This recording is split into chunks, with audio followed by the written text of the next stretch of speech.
सभागृह सुरू आहे। यामध्ये सगळे कामकाज थांबवून शेतकऱ्याच्या या अत्यंत गंभीर अशा प्रश्नावर चर्चा होण्याची आवश्यकता आहे। म्हणून माझी विनंती आहे की आपण सरकारला आपली ही चर्चा आणि कामकाज थांबवून यावर चर्चा करावी।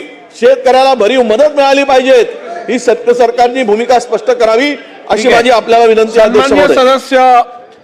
सन्मान्य ज्येष्ठ सदस्य विजय वडेट्टीवार साहेबांनी आज जी माहिती सभागृहासमोर मांडलेली आहे ती गंभीर स्वरूपाची असल्यामुळे शासनाने या संदर्भात योग्य निवेदन करावे।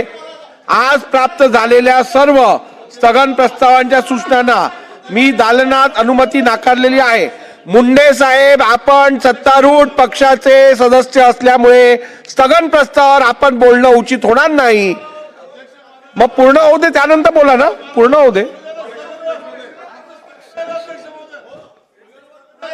आज प्राप्त झालेल्या सर्व स्थगन प्रस्तावांच्या सूचना मी दालनात अनुमती नाकारलेली आहे। पुढे पुढे घ्या। लक्षवेधी सूचना झालं ना आता किती?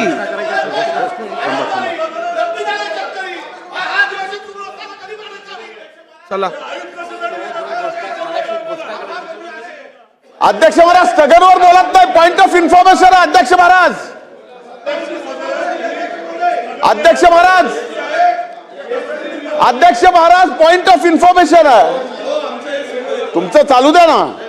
अरे तुमचं चालू द्या, आम्ही विरोध नाही करत। सगळ्यांनी बसून घ्या, बसून घ्या, सगळ्यांनी बसून घ्या, बसा बसा। बघा, या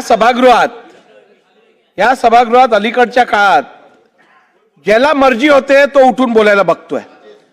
आता इकडे स्थगन प्रस्ताव 8 नंबर आपल्या ऑर्डर ऑफ द डे वरती आहे।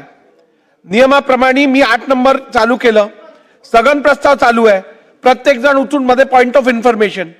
थोडं तर तुम्ही थांबा, जे कामकाज चालू आहे ते होऊ दे, त्यानंतर तुम्हाला देतो ना संधी।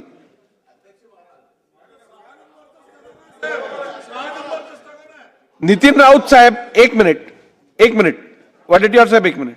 नितीन राऊत साहेब, स्थगन प्रस्ताव जे आहेत त्याला मी दालनात अनुमती नाकारल्यानंतर खरं तर इकडे चर्चा होऊ शकत नाही।